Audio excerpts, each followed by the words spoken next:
ஆபரண தங்கம் ஒரே நாளில் 2000 ரூபாய் அதிகரிப்பு. ஒரு சவரன் தங்கம் 90,600 ரூபாய்க்கு விற்பனை.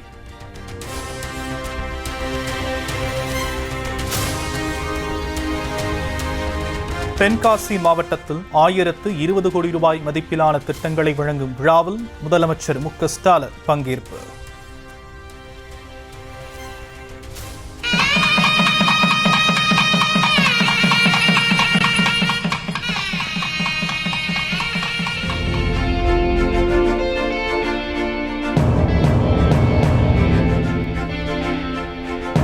மக்களுக்கு நலத்திட்ட உதவிகளை வழங்கியதுடன் கலைஞர் கனவு இல்லம் திட்டத்தின் கீழ் கட்டப்பட்ட 1,00,000வது வீட்டையும் வழங்கி வாழ்த்து.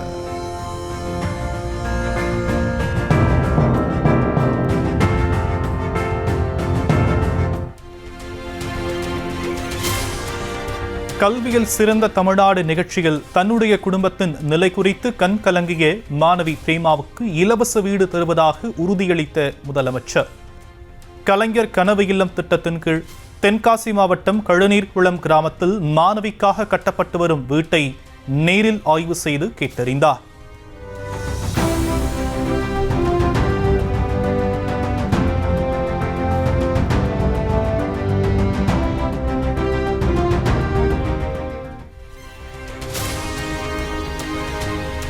திமுகவுக்கும் மக்களுக்கும் இடையே உள்ள நெருக்கம்தான் சிலரை தூங்க விடாமல் செய்வதாக முதலமைச்சர் மு.க. ஸ்டாலின் பேச்சு. எதிர்க்கட்சித் தலைவர் இபிஎஸ் விரக்தியின் உச்சிக்கு சென்று நாள்தோறும் அவதூறு செய்திகளை அள்ளி வீசிக் கொண்டிருப்பதாகவும் விமர்சனம். மக்களான உங்களை மகிழ்விக்கவே இந்த ஆட்சி, மக்களை காக்கவே இந்த ஆட்சி, மக்களை வளர்க்கவும் மக்களுக்கு கொடுக்கவுமே இந்த ஆட்சி. இந்த 4 ஆண்டு காலமாக நாங்கள் செஞ்சுட்டு இருக்கோம்.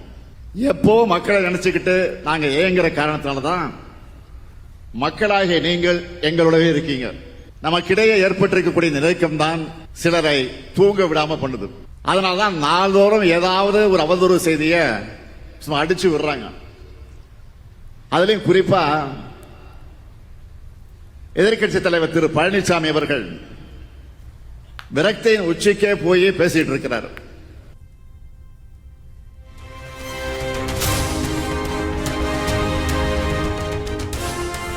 ஒரு நெல்மனை கூட வீணாகிக் கூடாது என அதிகாரிகளுக்கு உத்தரவிட்டிருப்பதாக முதலமைச்சர் பேச்சு.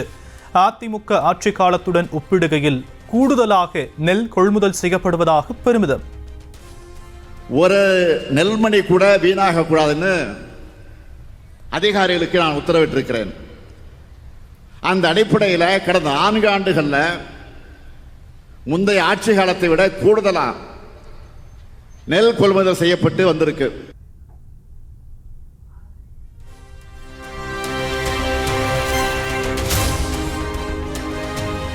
தென்காசியில் சிலம்பாட்ட வீரர் வீராங்கனைகளுடன் சேர்ந்து சிலம்பம் சுற்றி அசத்திய முதலமைச்சர் மு.க. ஸ்டாலின்.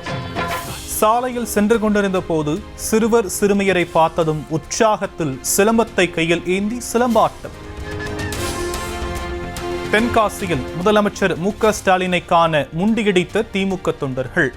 காவல்துறை பாதுகாப்பை மீறியும் சுற்றுலா மாளிகை நுழைவு வாயிலை தள்ளிவிட்டுவிட்டு நுழைந்ததால் பரபரப்பு.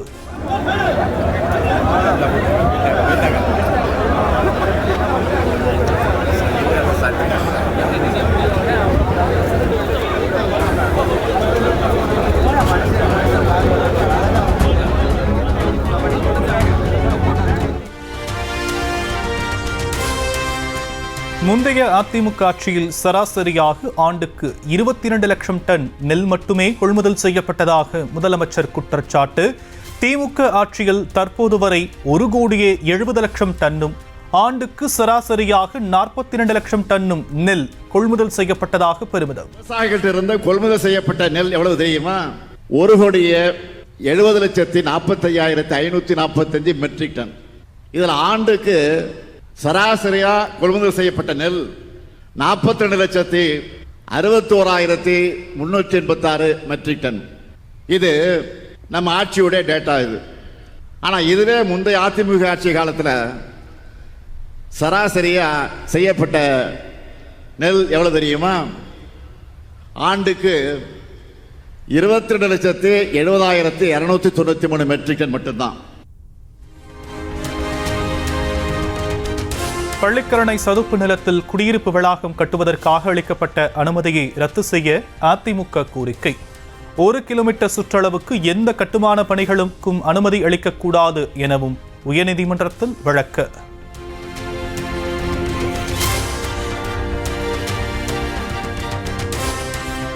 நகராட்சி நிர்வாகம் குடிநீர் வழங்கல் துறையில் 2538 பணியிடங்களுக்கு பணம் பெற்றுக்கொண்டு நியமனம் நடந்திருப்பதாக புகார்.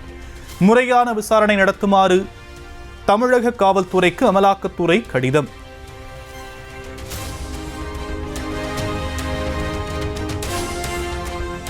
ஒவ்வொரு பதவிக்கும் 25 லட்சம் முதல் 35 லட்சம் ரூபாய் வரை லஞ்சம் பெறப்பட்டதாக அமலாக்கத்துறை குற்றச்சாட்டு. அமைச்சர் KN நேரு அவருக்கு தொடர்புடையோர் வீடுகளில் நடந்த சோதனையில் லஞ்சம் பெறப்பட்டதற்கான ஆவணங்கள் கைப்பற்றப்பட்டதாகவும் கடிதத்தில் தகவல்.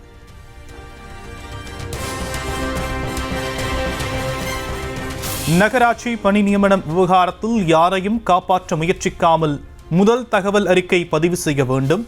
தமிழக காவல்துறை பொறுப்பு DGPக்கு எதிர்க்கட்சித் தலைவர் EPS வலியுறுத்தல்.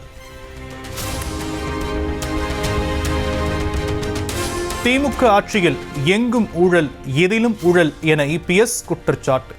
அரசு பணிக்காக போராடும் இளைஞர்களின் உழைப்பை திமுக அரசு சிதைப்பதாகவும் காட்டும்.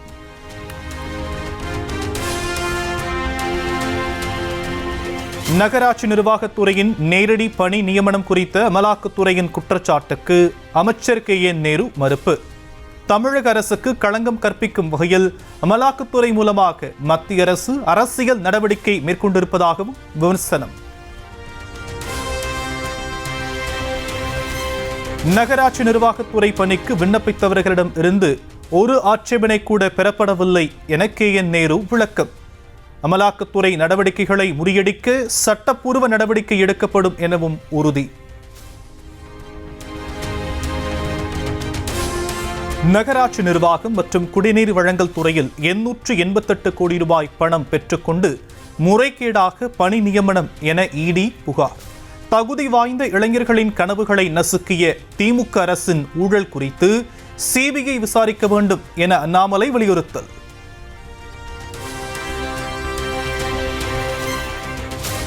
இளைஞர்களுக்கு வேலைவாய்ப்பு வழங்குவதிலும் கரப்ஷன் கலெக்ஷன் கமிஷன் கலாச்சாரத்தை திமுக அரசு கட்டவிழ்த்து விட்டிருப்பதாக பாமக தலைவர் அன்புமணி கண்டனம்.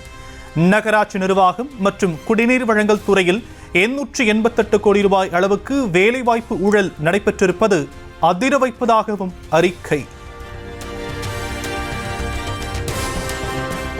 நவம்பர் 5ஆம் தேதி மாமல்லபுரத்தில் தவேக சிறப்பு பொதுக்குழு கூடுகிறது. அடுத்த கட்ட தொடர் நிகழ்வுகள் செயல்பாடுகள் குறித்து விவாதிக்க விஜய் அழைப்பு.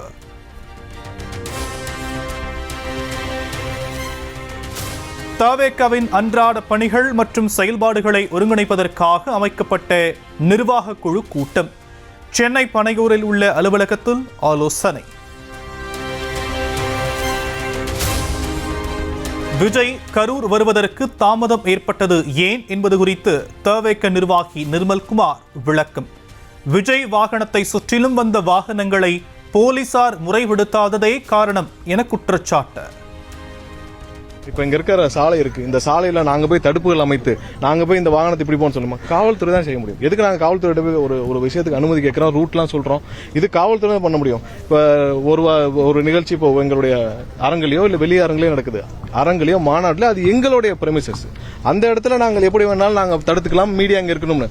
பொது இடங்களில் அது பப்ளிக்கோட இடம், அதில் நாங்கள் எப்படி தடுப்புகள் அமைக்க முடியும், யார் எங்கே போகணும்னு சொல்ல முடியும், என்ன பண்ண முடியும்? ஸோ அங்கே எதுக்கான டிலேன்னு உங்களுக்கு எல்லாரும் தெரியும். எந்த இடத்துலையும் காவல்துறையோ இல்லை அங்கே இருக்கிற லோக்கல் அட்மினிஸ்ட்ரேஷனோ எதுவுமே அந்த அங்கே இருக்கிற டிராஃபிக்கையும் சரி பண்ணல. அதனால தான் டிலேன்றது எல்லாருக்கும் தெரியும்.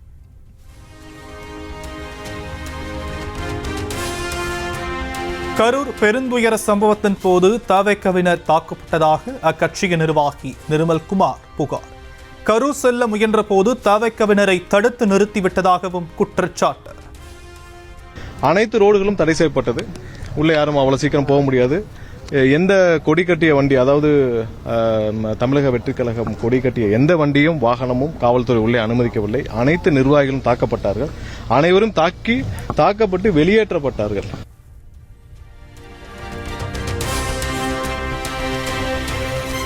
கரூர் சம்பவத்தை அடுத்து அதிமுகவுடன் கூட்டணி அமைக்க வாய்ப்பா என்ற கேள்விக்கு தவிக இணை பொதுச் செயலாளர் நிர்மல்குமார் பதில்.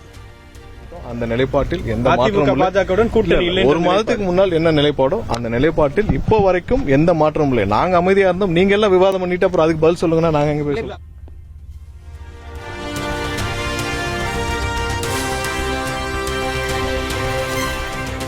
கூட்டணி விவகாரத்தில் ஒரு மாதத்துக்கு முன்பு என்ன நிலைப்பாடு இருந்ததோ அதுதான் தற்போது வரை நீடிக்கிறது எனவும் விளக்கம். எந்த மாற்றமும் இல்லை என்பதை கண்டிப்பா தெரிவிக்கிறோம்.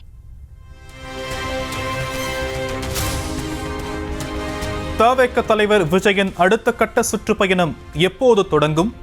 தமிழக அரசு நிலையான வழிகாட்டு நெறிமுறைகள் வகுத்து நீதிமன்றம் அனுமதி அளித்த பின்னர் தொடங்கும் என விளக்கம். எங்களுடைய தலைவரின் பிரச்சாரத்திற்காக எங்களுக்கு அனுமதி இன்னமும் காமன் எஸ்ஓபி டிஃபைன் பண்ணாம இருக்கு. எங்களுக்கான அனுமதி வேண்டும் சொல்லி அதன் அடிப்படையில் தான் 10 நாள் அவகாசம் கொடுக்கப்பட்டிருக்குது. கண்டிப்பாக அடுத்த எஸ்ஓபி டிஃபைன் பண்ணி வந்த பிறகு கண்டிப்பா எங்களுடைய பயண திட்டங்கள், தலைவருடைய பிரச்சார திட்டங்கள் கண்டிப்பா.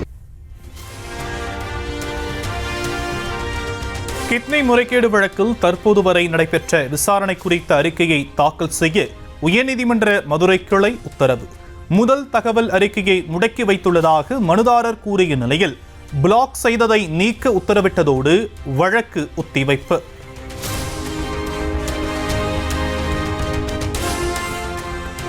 சிறப்பு தீவிர வாக்காளர் பட்டியல் திருத்தம் தொடர்பாக தலைமை தேர்தல் அதிகாரி ஆலோசனை.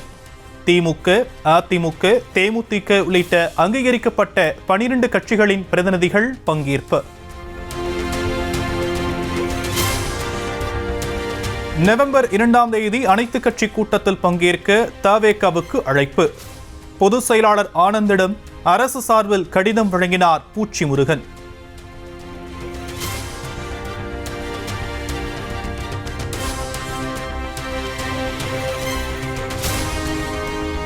மின்சார பேருந்து இயக்கம் தனியாருக்கு அளிக்கப்பட்டுள்ளதால் போக்குவரத்து கழகத்திற்கு நஷ்டம் என அதிமுக குற்றஞ்சாட்டியிருந்த விவகாரம்.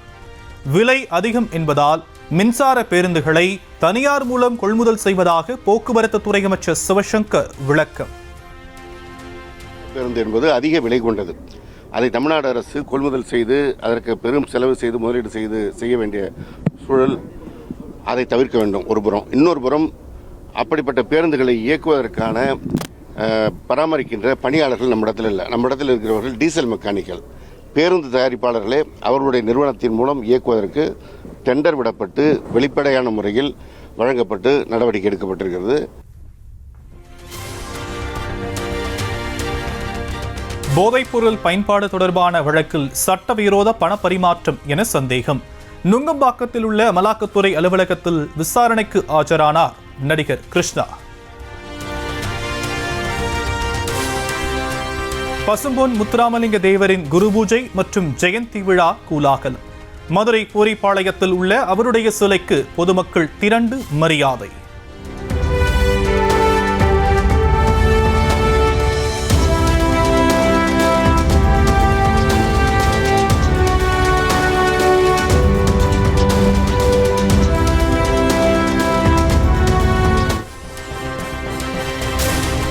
பள்ளிக்கரணையில் ராம்சா தலம் அமையும் நிலங்கள் இன்னும் வரையறுக்கப்படாததால் இப்போது கட்டட அனுமதி வழங்கப்பட்டுள்ள இடம் பட்டா நிலம் என தமிழக அரசு கூறிய விவகாரம். 2000 கோடி ரூபாய் மதிப்பிலான அடுக்குமாடி குடியிருப்பு திட்ட அனுமதியில் திட்டமிட்ட ஊழல் நடைபெற்றிருப்பதை திமுக அரசே ஒப்புக்கொண்டிருப்பதாக பாமக தலைவர் அன்புமணி புகார்.